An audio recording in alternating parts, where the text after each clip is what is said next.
right, y'all, your girl is leaving Galveston. You can see some of the houses behind me, and I try to get some footage for y'all of the houses on the side and stuff before turning my camera back this way. But y'all can still see the houses behind me as well. But yeah, I am leaving Galveston, headed back home to the H. Galveston is about a 45-minute to an hour drive. It's just really based on like where you're located in Houston. If you're like on the north side, you're much closer in to Galveston, versus me, I'm coming from the south side, so further out. But yeah, it's all about your location and how quick it's going to get you to Galveston. But yeah, I just needed a quick reset and mental break, and it was okay. I've had better experiences at Galveston. It's just a me thing. It's nothing wrong with the location of where I'm at. It's totally a me thing. And just truly trusting my release and all authority unto Christ. And because I feel like I've realized everywhere I go, I'm very guarded. I'm very I don't know, I'm very protective over myself, as almost as if I don't trust God to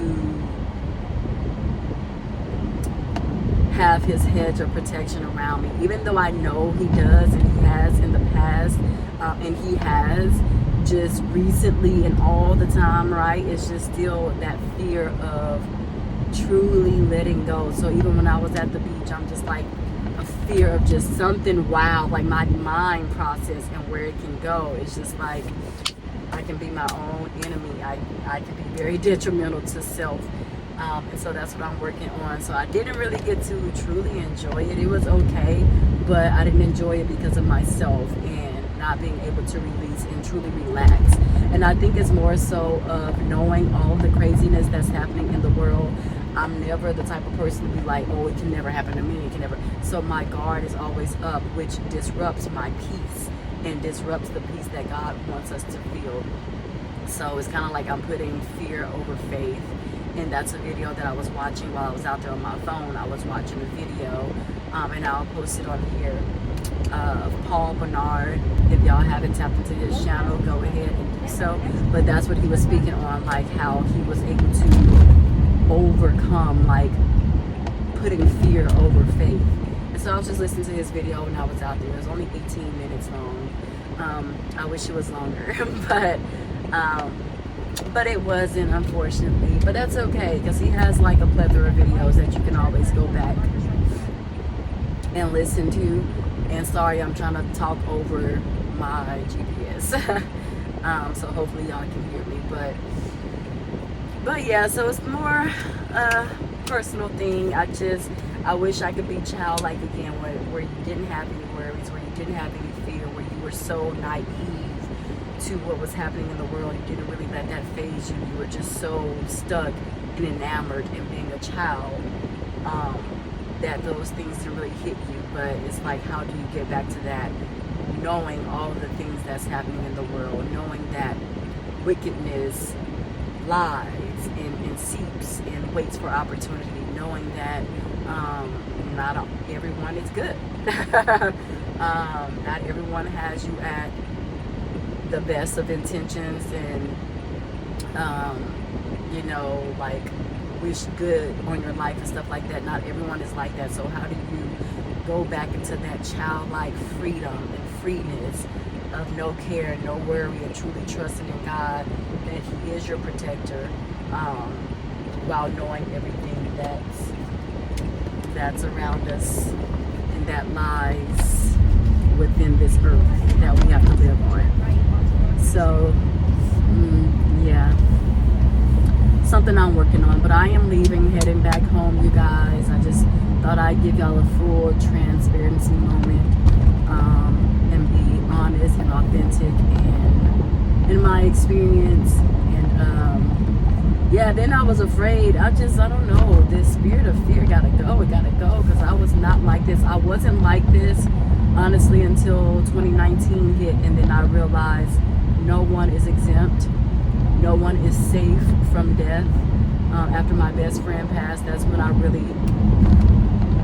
had fear ever since then. And then I was kind of getting out of that fear. Then my first cousin passed away, who lived in the same apartment complex as me, and that kind of just made my mind completely spin like nonstop. I'm like, out of all the people, those are the two that you take. This makes no sense. This is so random. It makes no sense. No health concerns, no nothing, no, like, these are the two people who would always be on everybody else about staying up to par with their health, or working out, or doing something, and living life abundantly and fearlessly. And then out of the blue, they're gone. What?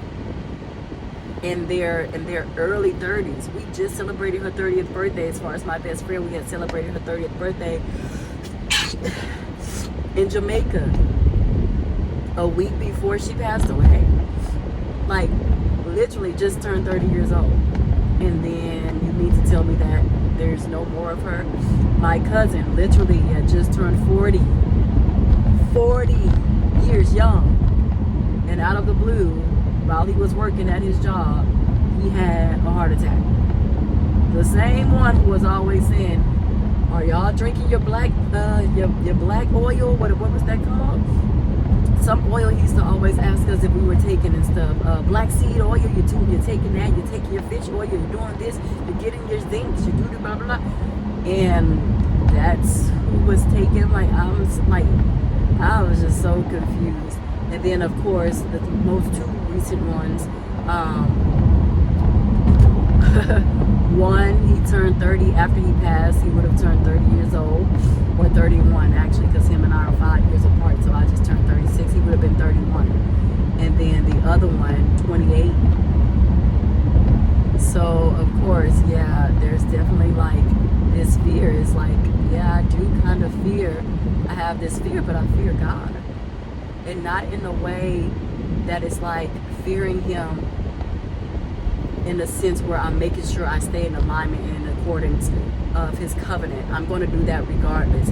But I kind of I feel like people do not talk about this, and I feel like I'm not the only one that goes through it, but it's kind of like, yeah, I do fear him in the sense that it kind of makes me not trust him. And that's the truth. That is my truth. I have finally come on here and said it. It's almost like I don't trust him because of the people that he has taken away from my life. And it's almost like I don't trust him with my life. Like, I don't trust him with my life, to make sure that I am safe and sound anywhere that I go. Even when I'm in church. Like, I love the Lord, and I would never steer away from him. I would never go against his ways and what he has called me to do.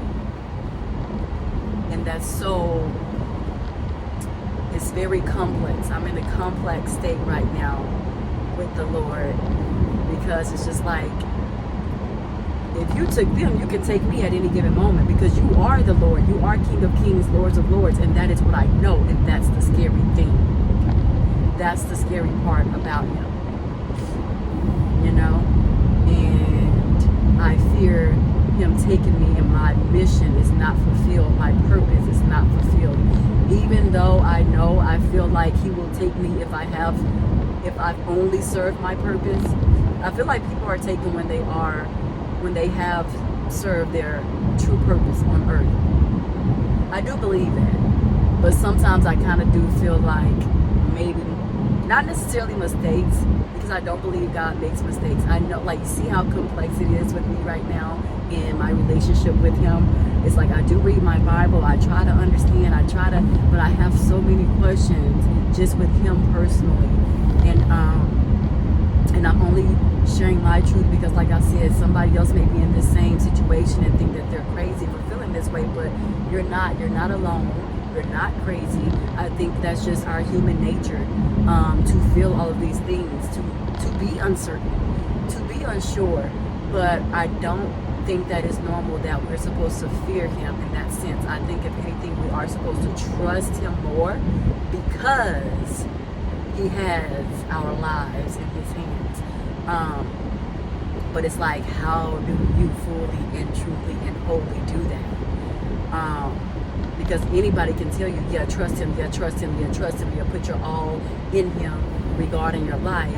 But then it's at the same time, he is the one who has the authority over life itself. It's like I can plug you, I can plug you, I can plug you, and I can plug you all in the same time when I want to. No warning. No, I don't have to tell anybody about what I'm going to do. I can do as I please when I please. And I know that's not supposed to be a bad thing, right? And it's not a bad thing. But again, it's not a bad thing spiritually if you're looking at it from a spiritual perspective. But realistically, from the human perspective, the human lens, the human eye, it's like, why? Why? When I think of death, I think of people who have done wrong and people who have hurt children and taken advantage of children or the elderly or the innocent. That's what I deem death as. Not plucking those who have lived righteously, upstanding, abiding by your word and your ways and your will, and leaving their mark and imprint on this world. I don't connect death with individuals like that, you know. So that's been a real struggle, a real challenge for me, and it's to the point sometimes I fear going to sleep because I'm like, the Lord has my life in his hands, you know. Just like they were here one day celebrating and being full of life, they were just as well gone the next week or gone the next 2 weeks or the next few days. Actually, my cousin, the one who passed away from a heart attack at work, we literally saw him, I can't remember the exact holiday. I don't know if it was July 4th or Memorial Day. One of those holidays, my dad ended up barbecuing, and so we saw him that day, and 4 days later my mom got the call from his job, and they told her, yeah, he had passed away at work on the scene. He was pronounced dead. He was talking to his co-workers, and then all of a sudden he started having blurred speech, and he just toppled over and fell out of his chair in the break lounge, the break room. And she was his contact of emergency, and that's how he found out. That's how it went. And we had just seen him at her house, at my dad's place, 4 days prior to that. The darndest thing. And then imagine me living in the same apartment complex as him, having to go get his clothes, take them from his place to my place, going back and forth. So yeah, it kind of puts some type of fear in me, with the decisions and the timing that God has to say, hey, yeah, nope, come on, time for you to go. You've served your purpose. Don't need you anymore. So it kind of almost put a strain on me truly living life to the fullest, because it's like, I don't know, I know it sounds contradicting. Like, most would be like, well, that's the whole reason why you need to live it and live it fast and abundantly and stuff like that, right? But I don't know. It's just so many different things I'm trying to compartmentalize and break down and understand and dissect and understand it in its entirety. That I have just really had some challenges with. So again, that all goes to say my day could have been better in Galveston, but again, just even being on the beach, I was fearful, like what's going to happen, like who's, like you don't know what's on somebody's mind, like, Lord, do you really have me, or am I trying to protect myself? Do I have to be on guard and protect myself 24/8? 24/8 is how I feel, like I'm constantly protecting myself, rather than trusting and relying in the Lord to really protect me to that degree. Because innocent people have been killed in the most, or taken in the most random places, just innocent bystanders. And so I kind of have that fear, even though no one that I know has personally passed away because of something tragic. Well, 2 people, yeah, my little cousin many years ago, and then my big cousin, which was her brother. they were kind of in tragic incidents, and then their oldest brother. So yeah, that goes into a whole other story. So many things that has piled up that has kind of shaped that fear, but I'm so overwhelmed by it. I'm exhausted by it. I'm tired of carrying that weight and that burden of fear on me. I just want to release it. But that is a process that I'm going through to do just that. So yeah, but outside of that, look at this, you guys. Look at that billboard. It actually says Jesus. As I'm talking about it, maybe that's my sign. Maybe this is my sign.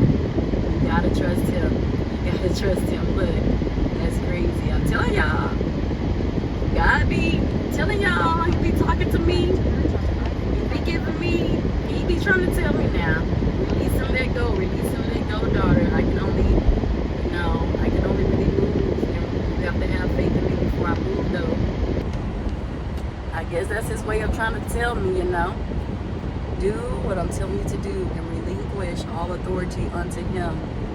I know I can't save myself. I know I'm not protecting myself. If anything, I'm causing more damage to myself and to my mind because I'm constantly overthinking, okay, I need exit strategy A, exit strategy B. Where can I go? My mind is always constantly on how do I survive?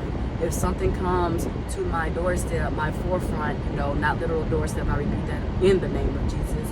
But even that, if something, transpires, how do I keep myself safe? Because that safety may not necessarily be God's plan for me. And that's what I struggle with. It's like I know I have no control over my life. I know it's so crazy, you guys.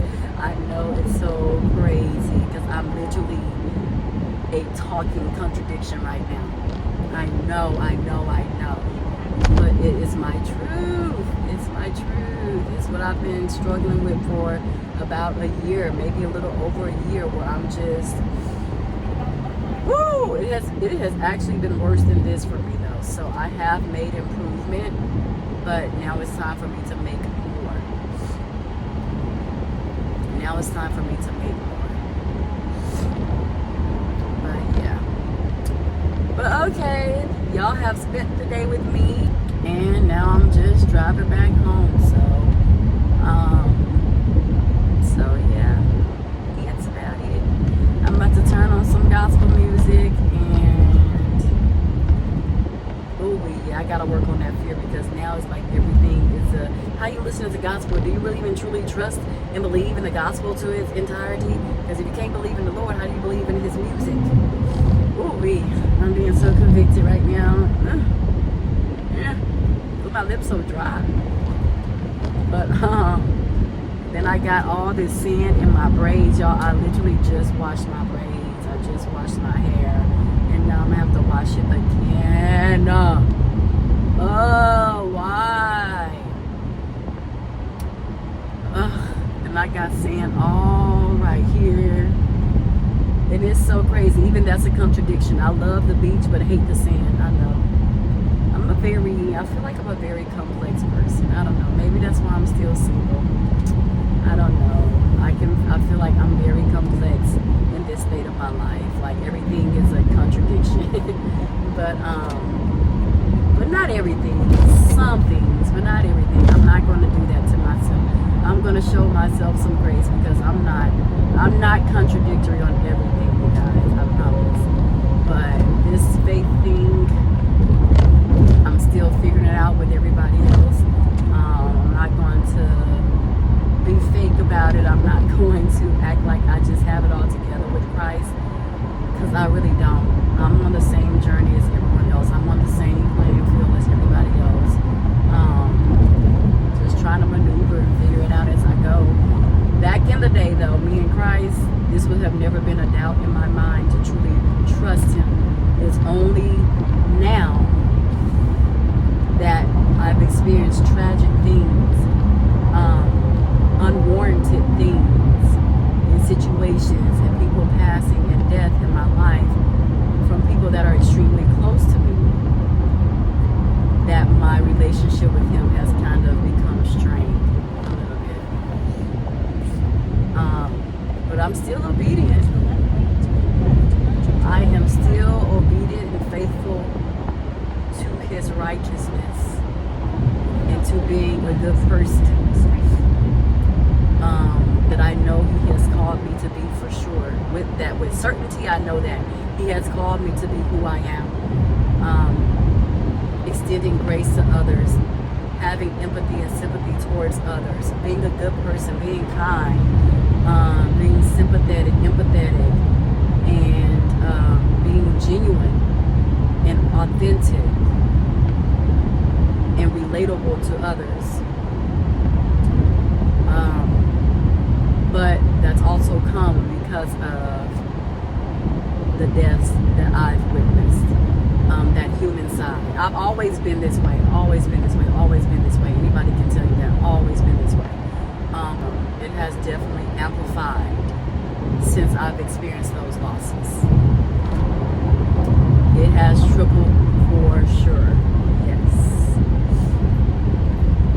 But like my feelings and my emotions, I'm able to control them, but I definitely am someone who, and again, I've always been this way as well. I've always felt heavily, like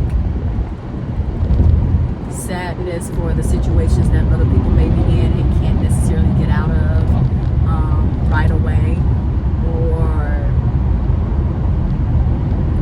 their upbringing and the things that they may have experienced and the trauma that they may have endured when they were children and stuff like that. I've always had the gift of feeling and taking on other people's burdens. And it was really bad at one point. Now I've been able to manage it a lot better now. But it was one point where I didn't go to church for a month because I went into the church one day at my old church that I was at prior to this new one, right? I went there one Sunday, and as soon as I walked in those doors, you have the entrance door. I walked through that door just fine. But then you have the doors of the actual church. If you know, you know what I'm talking about, right? You go to church. So when I walked and I opened the doors to the actual church, literally a wave of grief hit me, a wave of sadness hit me, a wave of pain hit me, a wave of brokenheartedness hit me. I felt everything so strongly. It's almost like I literally took on the emotions of an entire congregation. And I did not go to church for a month straight. You can ask my mom and my daddy. I did not go to church for a month straight. And I told them different excuses as to why I wasn't going. Now, there may have been some truth to those excuses, yeah. But I never told them that part. I never told them this part that I'm sharing with y'all. Yeah, I didn't go to church for a month after that. When I got home after that service, I literally curled up into a fetus position and I cried. I cried and I cried until I couldn't cry anymore, until my body said enough. So I've always been this way, like I said, and this was before. Was this before? This was after my homegirl passed away, but before my big cousin passed away. So after she passed, but before my big cousin passed, is when I experienced that wave of emotions and feelings, and it was so overwhelming, yeah. I will never forget that moment. So it has definitely, like I said, it's definitely amplified for sure. But yeah, I don't know, you guys. I'm trying to get back on that journey to where I'm just like truly released. And I'm actually, like, as I'm talking and unpacking things in my real life and my personal life with Christ, I'm getting there, but it is definitely a process. And I know it sounds crazy with all that I just shared, but me knowing my journey personally, because only I am living this, right? I'm getting there. I still have millions of questions, and that's okay. that's okay. I think people fail to realize and accept that questions to Christ, directly to Christ, are okay. It's okay. And sometimes you may need to fuss with him, and that's okay. He already knows you're going to fuss with him. He knows our every move, our every thought, our every action before we do it. And he's just waiting for us to repent, to come to him directly with the questions so we can get answers, to go back and forth with him in communication so that we can get clarity. And I don't think Christians or believers of Christ make it known that that is acceptable. It is acceptable to have that dynamic with Christ. That's what it's all about.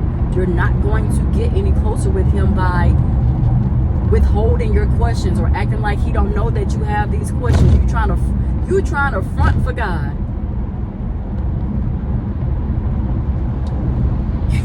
How you gonna front for God? No, baby, I'm taking everything to him because he already know. He already know my problems with him. He already know my questions with him. He already know my issues with him. How I'm gonna hide from him and be like, oh Lord, it's all good. We gravy, baby. Like, what? A girl, no. A boy, no. What are you doing? What are you doing? But, all right, y'all. I've been on here just a yapping. Let me do what I said I was gonna do, 5 minutes ago, and turn this camera off and listen to some music. I'm gonna let y'all get this last little clip of the cars. It's not really scenic right here because it's under construction, but yeah, I'll just give y'all a glimpse of what I can, I guess, on my way back. Ooh, my lips are so ashy and I'm scared to really just, because I know I got sand all on me. All right, little truck, get out my blind side now.